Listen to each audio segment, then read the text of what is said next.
So since we're here in the observational class, I want to talk about telescopes, radio telescopes, and different types of radio telescopes, basically. And I thought this was an interesting map, which gives an overview of 12 large radio telescopes that are distributed across the world.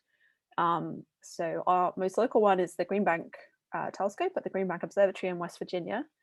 But there's other large ones in different places. Of course, Puerto Rico has this ginormous radio telescope, until very recently the largest one in the world, the largest single dish in the world. I say until recently, this larger one was built called FAST, which is an acronym for something, was built in China. All right, so now I'm going to tell you a little bit about other radio telescopes. I'm going to actually jump back way to the beginning. So pioneers of radio astronomy. So I mentioned the Jansky. Here's the dude that was named after, Carl Jansky, who discovered the radio source at the center of the Milky Way. Where are the pictures? Oh yes, here's the radio telescope that Carl Jansky built. So this was antennae. This was not a dish. So this is not, like a parabolic dish like the ones I was just showing you, like Green Bank telescope. This is just antennas. So this is just like the antenna in your old school FM radio or your old school TV. This is Grote Reber. So this is, only a few years later. In his backyard in Wheaton, Illinois, he built the world's first parabolic radio telescope. Here it is. Apparently, it basically took up his entire backyard, and his mother used to hang the washing on it, which is pretty awesome. I think he must have been a character. Anyway, he spent some time mapping the entire radio sky and discovered Cassiopeia A and Cygnus A and some other stuff. Some other important faces in the history of radio astronomy. So this is Jocelyn Bell in the 1960s, and this is that telescope that she talked a little bit about running. So again, it's very much like Jansky's. It was all antennas in a field. It was not a dish.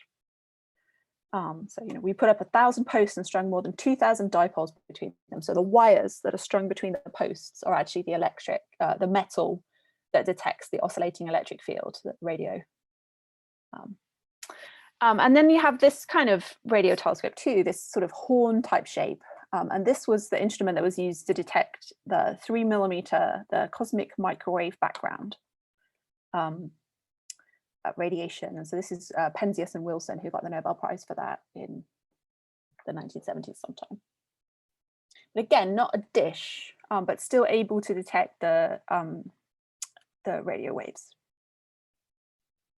Okay, so hopefully you've got the idea. There's lots of different ways you can build radio telescopes. The main thing really is you need a bit of metal that can detect the oscillating electric field. So you'll see dipoles, and there's even some very modern dipoles. So some very low frequency, very modern telescopes are using dipoles. I don't have a picture of that, but I helped to build a dipole radio telescope in a field in Hampshire. I helped to build part of the LOFAR telescope, which is a dipole telescope. Random things we do sometimes. Then there's the dishes. Arecibo is kind of stuck in the ground, basically. This is a naturally very hilly area in Puerto Rico, and there was this big depression that they realized they could put this big radio telescope in. Or you can have steerable ones, like this is the VLA, I believe. So you can actually move them around. You can't move Arecibo around. And then there's arrays, which we'll get to. Okay, right? Like this is, you can kind of like look down into the dish. That's what we're doing. But you can also walk along the catwalk to this, which I did once. That was terrifying. And this bit here, this is the same size as a 5-story building suspended above this thing. You just can't conceive of the scale of it until you're there. If you like running, it's 1 kilometer, the track around it. So you can go for a run in a circle and it'll be 1 kilometer. Perspective. How are they maintained actually? Like I imagine if it rains, it's gonna capture a lot of water. Oh, well, it's interesting. It looks solid, but it's not solid. It's solid for radio waves because they're big, right? But we don't need to worry about like polishing mirrors and stuff. Like little defects are fine. So it's quite fine chicken wire. But I have also walked underneath it. So it's not right on the ground. It's probably about 7 or 8 feet above the ground. in places more and places less, because the ground's not perfectly parabolic, funny enough. Or I think actually Arecibo is spherical, not parabolic. But anyway, and you can look up through it. It's see-through. So the rain just falls off it. So was it GoldenEye? There's a Bond movie where it's all made up, obviously. It's all computer generated, where they put water in it. All right, so detecting radio waves. So here's the Jansky. So as I was saying, radio signals from astronomical sources are super weak. And so at some point, someone defined this unit of flux density. So watts per meter squared per hertz, that's flux density. So if you need the total brightness, you need to integrate over a range of wavelengths or a range of frequencies. And then, so here are some other conversions. So this is a very small unit of energy, or unit of flux density, energy density. Okay, so here is a little GIF from Wikimedia showing the oscillating electric field that we all know is what's going on with electromagnetic radiation, any kind of electromagnetic radiation. When we do optical astronomy, we talk about photons a lot, right? We're talking a lot about the particle nature of light, and each photon releasing electron in the CCD. And we sort of detect it via this kind of mechanism. We call that incoherent detection. I need to write that down, just if you want to know. For radio waves, we can sense the entire shape of the wave. So we actually are able to sense electrons being moved around in metal because of the whole shape of this wave. So they sense this electric field through the metal in the antenna, in the feed, or in the receiver, and they convert it into a voltage, which is what you measure. So they actually measure both the amplitude and the phase. So you get this entire wave, and you don't have to worry about any of that. That will just be all done for you by the receiver. But it's interesting to think about the fact that you do measure the whole thing. And it's the fact that you can measure the phase is what allows arrays, radio telescope arrays, to be possible, which we'll get to. We measure the power, which is the square of this amplitude, square of the voltage amplitude. And I think you probably covered this, or you might vaguely know that electric fields can oscillate in two different directions, right? Perpendicular directions, the polarizations. So radio telescopes are sensitive only to one of them. So basically you have to have two sets of antennae. So you basically can measure both of them separately. So all of us who used the 20 meter last year in 204, right? We had those two lines, if you remember that. Those are the two polarizations of the electric field. For lots of things, they're like you just add them up and that's the total power. But some things are polarized. So you can actually get measurements about the polarization of light. So for example, synchrotron depends on the direction of the magnetic field. It actually can create polarized radio emissions. And so there are measurements that make use of that. So I've got some cute little cartoons here. So here's a cartoon of a kind of old school radio dish. So you have your distant radio source coming in, and they're sort of indicating, these things are not physical structures, they're indicating the shape of the pattern that is sensitive on the sky. So this is not physical stuff, but you detect it with a certain sensitivity, and then that gets fed to your receiver building and your computer building. And it is the case actually that the computers that run these things are still quite large in general. So they do actually genuinely have these big buildings. So I want to kind of look at this whole idea of antenna patterns and feed antenna, the feed pattern, and what's going on with that. If you think back to optics, this actually is basically the same thing. It's just on a totally different scale, because we're talking about, physical sized dishes and wavelengths of centimeters or meters. So the diffraction patterns can get quite extreme. And this is supposed to be a diagram which shows, so the radius of this diagram shows the sensitivity to radio emission. So you can see in this direction, which we would call the main lobe, or the way the telescope's looking, basically, it's the most sensitive. And then it drops off as you go away from where you're looking. And it drops off to zero, but then you'll have these things that we call side lobes, where you have sensitivity all the way around the back, actually. So even though your radio telescope's looking that way, you actually are slightly sensitive to radio emission that's behind you. So we just have to be aware of this when we're doing radio astronomy. So it's optics, it's still optics. So we still use this resolution is lambda over D, and it's approximate, right? There's a 1.22 factor that if you want to do it, but most astronomers will just do lambda over D for the approximate resolution. And this is also approximately the half power beam width. So it's the point on, it's the angular distance that we reach the half sensitivity, half power, half sensitivity. Sometimes you'll see plots like this instead, where this is sensitivity and then this would be angle away from the central direction. And I just wanted to point this out. You'll often see this decibels used as the unit. So I actually had to look this up. I was vaguely remembering that it was a logarithmic unit, but so this is a power ratio of 10 to the, so in this case, it would be 3 over 10. So 10 to the 0.3. Or this would be, so this would be 10 to the 10. So this would be a power ratio of, 10 to the 1. So this would be a power ratio of 10. So this point here, this angle away from the center is 10 times less sensitive to radio emission than the very center. But it's still only a factor of 10, right? This happens in optical too. It's just much smaller scale, so we don't even really think about it. Right?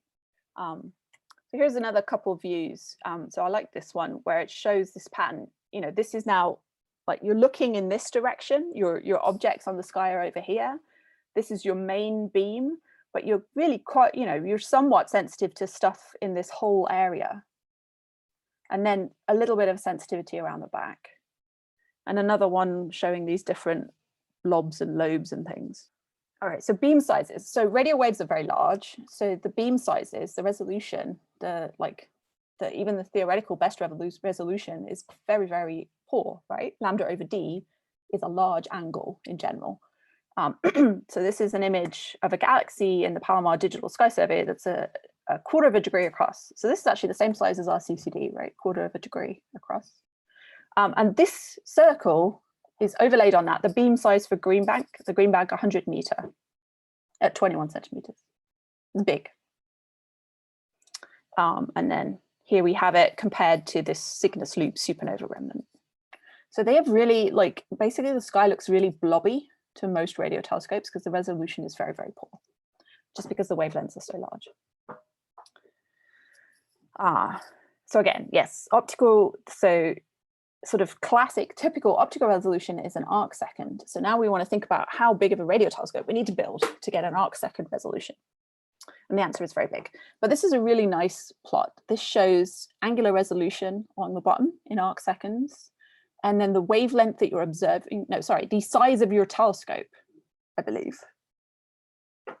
Yes, the size of your telescope up this way. And then the diagonal stripes are basically observations at different wavelengths. So here's your visible light stripe, right? It's lambda over D, so it's just a straight line in this plot is the resolution. So in the visible part of the spectrum, if you want a 1 arc second resolution, you need to build a telescope that is a few inches across. For our 16-inch telescope, the theoretical resolution is sub arc second. It's just that we're in the atmosphere, so we never get that. There's all the blurring from the atmosphere. If we want that 1 arc second resolution in radio waves, so say we want it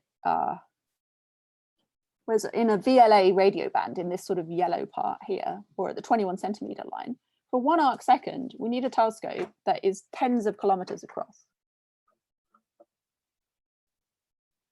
So it really is a big factor. We don't really think about how big of a factor it is across the electromagnetic spectrum, but optical light, the wavelength is nanometers, right? 10 to the minus 9 meters. Whereas radio waves, we're talking about centimeters or meters. So 10 to the minus 2 to 10, to sometimes even tens of meters. And so it really is a huge scale difference. So the one thing I always like to remember is the VLA at 21 centimeters. So the VLA has an effective, it's like it was a radio telescope that is kilometers across, has the same resolution as the Hubble Space Telescope, which is 2.5 meters across. This is about the size as a school bus. Okay, so we build big. And then we have all kinds of engineering issues. So there's lots of engineering in radio astronomy. So there's lots of engineers and instrument builders who work in this field because there's a lot of stuff to do. Steerable dishes are particularly challenging because they're really, really big. So this is a 100-meter telescope in Germany. This is a 64-meter telescope in Australia. That's a building. So you sit in that building when you're doing the observing. This is the Jodrell Bank in the UK, which is actually a listed structure in the UK because it's considered historically significant. So these are big, big structures. Famously, Green Bank used to have a 100-meter telescope. So again, like Parkes, there was a building underneath it. One night they were doing a type of observation where they were moving it back and forth really quickly. And this happened. That was bad. Luckily, no one was hurt. So that was considered a disaster for the state of West Virginia, and they actually got disaster funding to build the Green Bank telescope, which got built in the early part of the 2000s. This is a 100-meter telescope, and they designed it with this arm here off axis to make the beam much neater. So this is almost as close as to just a spherical unobscured aperture as you can get. And it's a beautiful, beautiful telescope. That picture of me at the beginning where I'm standing next to a receiver, I'm standing on that platform. In this picture, it's not horizontal because it's a steerable dish. I was standing on it when it was horizontal. But I went up in an elevator up this arm and then up a whole pile of stairs, and you can go stand on this platform. It's pretty cool. You can see cars, things down here. I think these are containers, like just to give you a sense of scale. It's really hard to understand the scale. Yeah, so the whole thing moves. So this is the azimuth track. So it moves around on a little train. Like you can see these are like, they're actually about the size of trains on a track. And then can you just about see this? There's a really, really large ball bearing in there, and it moves up and down. This is the up and down bit. You see that? And then this is the round and round bit. That's the highly technical version of the azimuth track and the altitude track. It is an alt-az mount, so different to ours, right? It's not aligned to the pole because there's just no way you could build a mount like that this big. You can do it this way. Yeah, I think this is just about what I was saying about how the thing's off to one side, so you get this really beautiful view of the sky. And so, the radiation comes in, bounces off the big dish, and then goes up to the secondary, and the feeds are down here on this little thing. The feeds, the receivers that detect the light. And then it all gets, like there's a cable that comes down, the cable goes down to the control room, and then we can log in and look at it. I have some data that we can look at together in a minute, but I want to tell you about some other telescopes first, and then I'll show you some Green Bank data, okay? Some of you have seen it before, so maybe not too exciting. Okay, so you don't have to do this. You can build telescopes that are much more fixed in the ground. This is a really cool one. This is Nancy, which is in France. And so this is the bit that looks at the sky, this flat, long thing. That bounces the radio waves to this curved bit, which bounces them and focuses them to a receiver in the building in the middle, and this is all like stuck. And then I think they can tilt this up and down to point it a bit, but to go left to right, they just have to wait for the sky to move. The sky does move, so it kind of works, right? It doesn't have a very circular beam. If you think of like lambda over d in the 2 dimensions, d is very different in the 2 dimensions.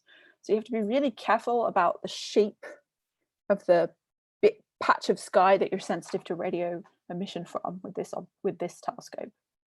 But this is again showing that pattern. So this is supposed to be the light coming in from the sky, it hits the flat bit, goes onto the curved one, which focuses it in the middle. Really weird. Arecibo is a little bit similar actually though, and FAST is the same, right? They fix the dish in the ground because you don't want to have to move it because it's just implausibly large to be movable. And these are both spherical shapes. So you can point it a bit by moving the thing at the top. I don't think in this picture of FAST they hadn't put it in yet. They have now, so I should update my picture. But we talked about it, the 5-story building hanging over Arecibo. This is a sort of close-up of that. And so this whole building moves up and down this rail so that it can point, and then the whole thing rotates. So you can point Arecibo a bit, but not everywhere on the sky. It can go to, I think it goes to plus or minus 17 degrees. So there's like a stripe, and Puerto Rico is basically, no, it's not quite on the equator. Puerto Rico is 17 degrees above the equator. So Arecibo can see from 0 up to like 30 something or other. So I have some data. So I do a lot of single dish H1. I use GreenBank a lot. The beam of this is really large compared to a galaxy. So this is a picture of a galaxy, 9 arc minutes. But because it's a line, we actually get more information than you might think, because you only see, so this is sort of a typical nice spectrum of a galaxy in 21 centimeters. So again, instead of frequency, I've got velocity along the bottom. So you think of this as the velocity. So this is actually frequency. I've just converted it into velocity that corresponds to the frequency of redshifted 21 centimeter at that velocity. And so over here, you know, there's nothing, there's no 21 centimeter. And then there's this big whopping signal, which happens to be right in the center of the spectrum, which is tuned to have the frequency at which I expect 21 centimeter in the galaxy to emit, because I know the redshift of this galaxy. You could search along and find it, and people do that. But in this case, I put it in the center because I knew where it was. And then it's spread out because of the rotation of the galaxy. And then this is the wild thing. You actually see every atom which does this during the time you're watching it. And so because we know the time scale for this to happen with an atom, you can actually go directly from the flux that you collect to the mass of hydrogen in the galaxy, which is pretty cool. You see it all. Okay. So I was going to actually stop very briefly stop this PowerPoint and show you some data from GreenBank. Can you see that now? This is now a Linux window. So this is now actually me logged into the GreenBank system, and I'm logged in through a VNC, and I realized I couldn't remember what that stood for, but one of you probably did. Virtual something. Network connection? Anyway, doesn't matter. It's like I'm on the computer at GreenBank. Okay, so I'm already logged in. The data reduction software is in IDL, which is not Python, but don't panic. It's just a different computer program. And there's a custom version of it called GBT IDL that just has a whole load of pre-written routines for doing data stuff. And then Dave and me have written this set of routines so we could do things even quicker. So that was just a whole bunch of routines Dave or me wrote that I've now just compiled. Okay. So let me look at the number. I believe, so we get data in these sessions. It just happens. A lot of the observing that happens at GreenBank is like the remote observers call in and run it. And I could do that. I can run the telescope through this system if I'm given permission. Like there's a whole lot of steps to actually get control of the telescope. But it tends to run for us. The operators just run it because we have this nice script that does our observing. And so then we just go in and check it. So I'm going to look offline at data from my program. And I believe it's session 37 I actually need to check. Let's see if it exists. Cool. So I can write a summary of the file, and it will show me the different sources that we observed, the velocity that I thought that the emission should be at, and then the rest frequency. It's all 21 centimeter. And then this is the azimuth and elevation that the telescope was pointing at that time. And then we're doing this on-off procedure where we point at the galaxy and then off the galaxy to kind of correct for instrumental effects. We're basically getting a sky measurement and a galaxy measurement. Okay, so we have this really nice little script that will go through and make a whole pile of plots. And you'll see, so we're seeing the data kind of just skimming through. Those big spikes you see are global positioning satellites that emit at the same frequency almost as 21 centimeter.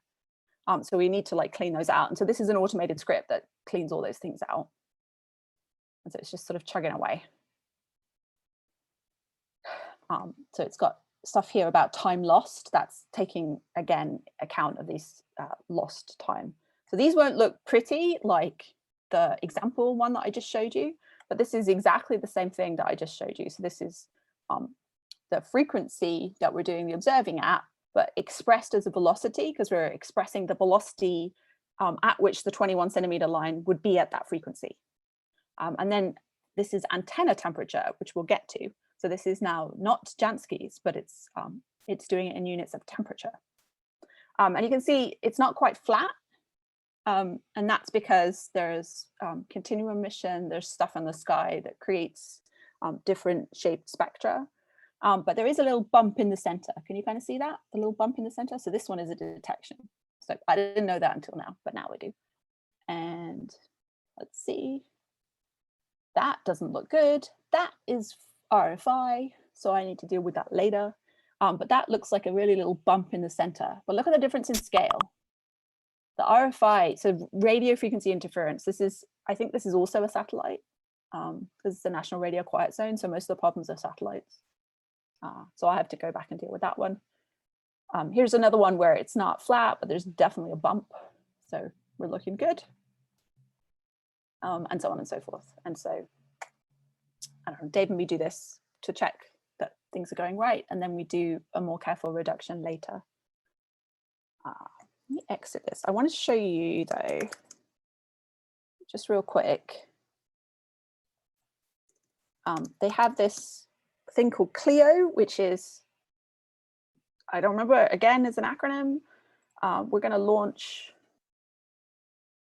this. Oh, yeah, we're launching Scheduler and Sky View, so this is a all sky image above Green Bank. It's got the North Celestial Pole indicated.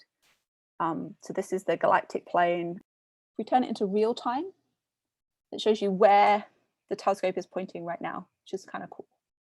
So you can use this to like figure out what you're going to observe next. We have a script now that does it for us, so that's quite nice. And we can be really nosy and we can look at what it's actually doing right now. Oh, it said there, control language for engineers and operators. So this is going to show you where it's pointing and what it's doing. If we can read things, there's a lot of information. It's in the middle of slewing. Look at that. So it's supposed to be going. Oh, now it's guiding. So it's just gotten to where it's going. So it's just in the middle of moving to a new source, presumably.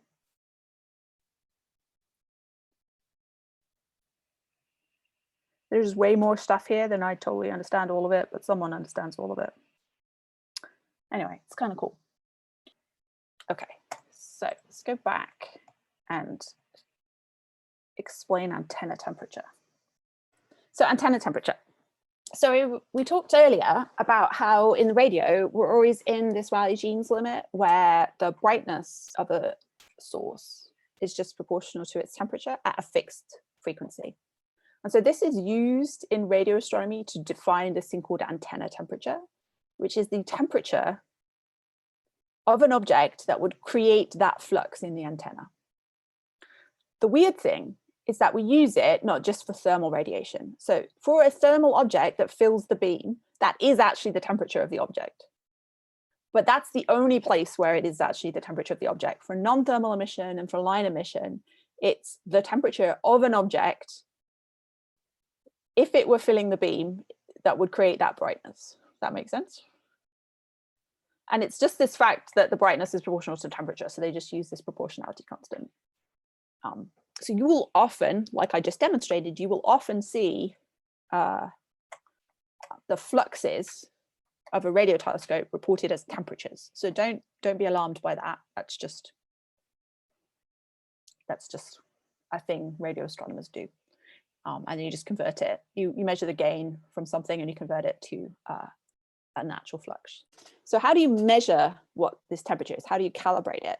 Well, one thing people actually do is actually put artificial temperatures into the signal. So this is a really old-fashioned example of radio data. So this was done on a chart. This is not done electronically. I believe this is actually data from the 40-foot antenna at Green Bank. And 40-foot is a transit telescope. So you figure out what altitude your object will pass through the beam, and then you just wait as it passes through the beam. So that's what's going on here. This is time, basically. And let's ignore these things for a minute. As you go along, you're not looking at the object, and then your object is moving into the beam, and you get this spike. This is the peak. So this is like the 100% sensitivity, and you go down. If you were sensitive enough, you'd map out that whole beam shape we were talking about, but usually those are very low. So usually you just see the main spike. Then if you want to calibrate this, you can use you can put in a signal at a known temperature, a known brightness, and you see where it is. So what you do is you turn on this calibrator. So this is what these spikes are. This is turning on the calibrator. And then you wait and you scan over your source, and then you turn on the calibrator at the end as well. And so this is the kind of data that we were taking with the 40-foot when we went to visit. And then you literally just use the height of this compared to the calibrator to tell you the flux at the peak. Oh, here was my beam map. I wanted to show you. So people do this to measure the beam shape. So you do this with a very bright source, and you do it in a very sensitive way, and you can map out the shape of your beam. So this is an image that has been made by moving the Arecibo telescope over a bright point source. And the Arecibo has a funky receiver that actually has 7 pixels. Is that 7? Here's a picture of it. This is called the alpha receiver, a Arecibo L-band feed array. So it has 7 pixels. And so this is showing the sensitivity of those 7 different pixels. The central one is the most sensitive, and then the other ones are a little bit less sensitive. And then you've got these like side lobe type regions, blobs basically, where you still measure radio emission in these. So this is important because if you have a really bright radio source in one of these side lobes and you're trying to measure something really faint in the center, it's just gonna be all completely confused, right? And so radio astronomers have to kind of deal with this. We do deal with this in optical. It's just that it's very small compared to the sort of the pixel scale of the CCD, and also the side lobes are very low. So this is an image of a diffraction pattern from an optical like an aperture, and so you can see these diffraction rings, the airy rings. I think you might have learnt about in optics. This is highly processed, so you can see those low rings. You just don't see them really at all in an optical image, unless you have a really bright star, and then you might, but you probably saturate that bright star, so you don't want to do that, right? I just got a couple more examples of radio data before we're done. I wanted to show you pulsars and pulse profiles, which is not a type of radio astronomy I have ever done. But I wanted to point out that pulsars are basically point sources. So we cannot see any structure in a pulsar, right? Instead, though, they're time variable.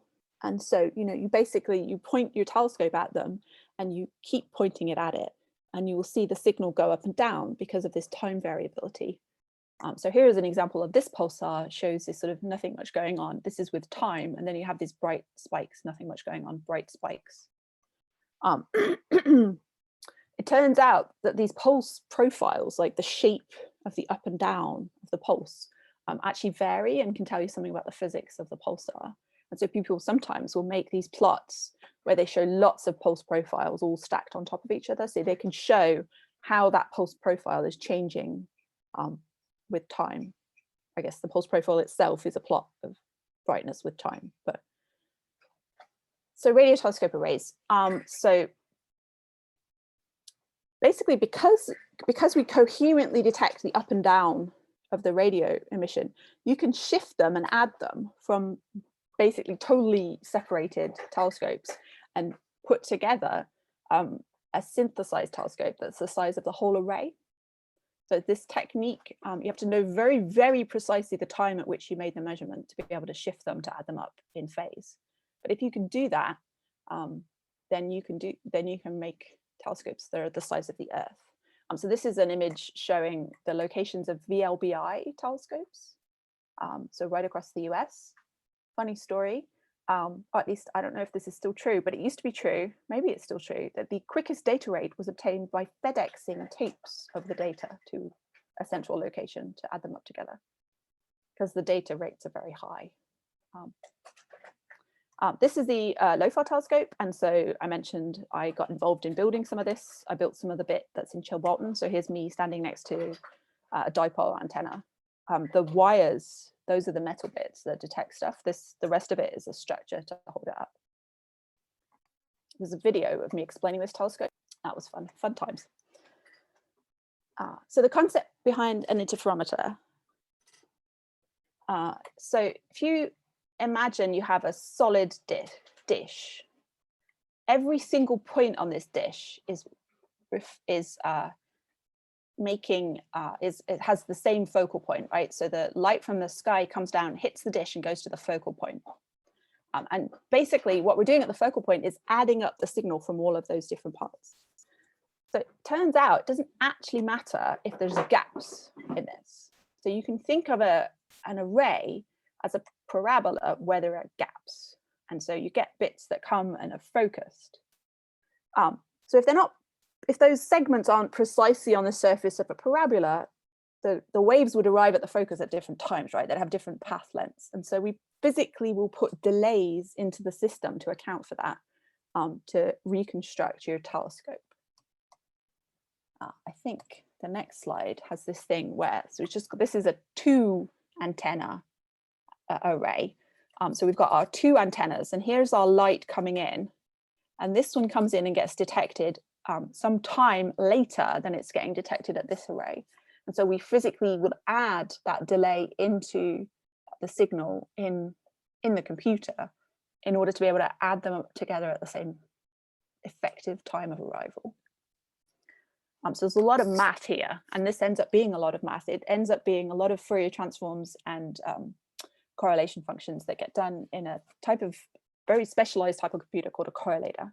So these are very big computers. You don't need to worry about any of the details, but this concept that because of the coherent detection of light in a radio telescope, we can do this thing where we synthesize a telescope from separate telescopes is a really important one, because almost every image you see of a radio object will have come from an interferometer, because otherwise the resolution is just, everything's just point sources. Almost everything is just point sources. So this is the VLA in New Mexico. And so this is sort of just demonstrating that effective distance. The weird thing about interferometers, though, is that they are not sensitive to very large scales. So the lambda over d tells you the resolution, but you can think of it as lots of separate little lambdas over d, lots of separate little d's, right? Every single distance between any 2 antennas is a different d. And so you're sensitive to a bunch of different ranges of angular scale. But if you don't have telescopes that are super close together, you lose sensitivity to the very largest scales. So this is funky things. And there's a really cool simulation that I found to show the effect of this. So here's a picture of some trees. And here is the sort of how it would look at different, with different baselines of an interferometer. So if you're only sensitive to the very shortest scales, so you only have long baselines in your array, you'll only be sensitive to short structured stuff, so things with small angular scale. And then if you add in some medium baselines, you'll get this sort of added blurry bit. And the very short baselines will be a very blurry large scale stuff, but there's still structure here, right? And if you don't have this, the tree's going to look really weird. So basically they sort of put all of this together and they weight them so that you end up with something that is approximately a good image, like the kind of, this naturally happens with a single dish, because you have, if you think of a single dish as lots of little infinitesimal dishes all stuck together, you've got baselines of many, many different lengths, right? All the way up to the maximum one. You've got everything filled in. With an array, an interferometer array, you don't have those gaps filled in, so things can sometimes look a bit funky. I could not fail to mention radio frequency interference. I already mentioned it. So it's something we deal with a lot in radio astronomy, and I recently became a member of the Committee on Radio Frequencies, which is a National Academy of Sciences committee that actually is working with the FCC and with international bodies who regulate the different parts of the spectrum. Right, so in the radio part of the spectrum, lots of things emit. And so 21 centimeters is 1.4 gigahertz. We have phones, microwaves, cell phones, all emitting at these frequencies, along with lots of satellites that go across. These are all really loud, basically. They're very high intensity compared to signals from sky. So you get things like this, which is a lot of information, but this is breaking up the radio spectrum into who is allowed to transmit where. Now, if there is a radio astronomy allocation, so here it is in yellow, radio astronomy, you will note you don't see a whole ton of yellow here. We can find it, we can find the 21 centimeter line. Let's see, what was I saying? It's got to be over here somewhere. It's like 1.4 gigahertz. Here it is. Is that it? Can't quite see the numbers, but this is kind of part of the point, right? Like there's very, very tiny slices of the spectrum which are kept safe for radio astronomy. And we deal with redshift. We have to observe at the frequency that the sources are at. And so this can be a real problem for radio astronomy. So I'm learning more about this at the moment because I'm on this committee, and so it's kind of interesting. It's definitely something that's been getting increasingly worse because everyone has a cell phone now, and people have houses full of appliances which communicate to each other with Wi-Fi signals, and people are putting lots of satellites in space to do streaming internet, and that's all radio signals, right? So the commercial companies are sort of fighting to try to get a greater share of the radio spectrum. And so radio astronomers have to be involved and kind of push back on that a bit. And AM radio is all there. FM radio is here. Kind of neat to look at sometimes. Which brings me to the final slide, which I thought might be helpful. It's basically a list of terms that may be helpful and some resources for further information. Okay, so that's a lot of information. And I was trying to think about what's the most important thing that I want you to get out of radio astronomy. Well, we're going to use a radio telescope, so you're going to learn a bit about using a radio telescope, so that's awesome. But I wanted to help you try to figure out what you might want to observe. I thought we might have a scaffolding assignment where you could look into this a bit too. So this is on Moodle. It's a PDF you can get at. And I thought it would be interesting to take a look at some of the iconic results from radio astronomy. There's really a lot that we've learned from radio astronomy if you put it all together. And I just picked out 9 different things. And so the idea is you're going to basically figure out what each of these is showing. So what object it is, what telescope was used to create it, what the frequency was. I want you to identify which of those radio, like the broad areas of radio emission creation this stuff comes from. So is it thermal radiation, Bremsstrahlung, synchrotron, or line emission of some kind? And if it's line emission, you should explain a bit like what is creating the line emission, just roughly. No calculations expected here. And then a little bit on your understanding of the scientific significance. So we have this plot. Some of them might look a bit familiar from the presentation. There's this one. This one's pretty iconic, won the Nobel Prize. Cover of a Joy Division album, you might have seen that. That's a band before my time really as well.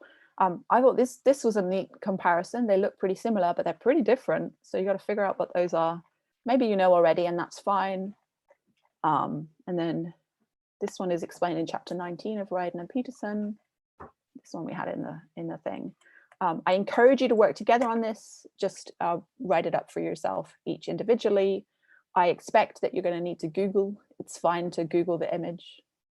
I don't know if you've ever done Google image searches where you upload the image, but you can do that if you like. If you really have no idea, you can also ask me.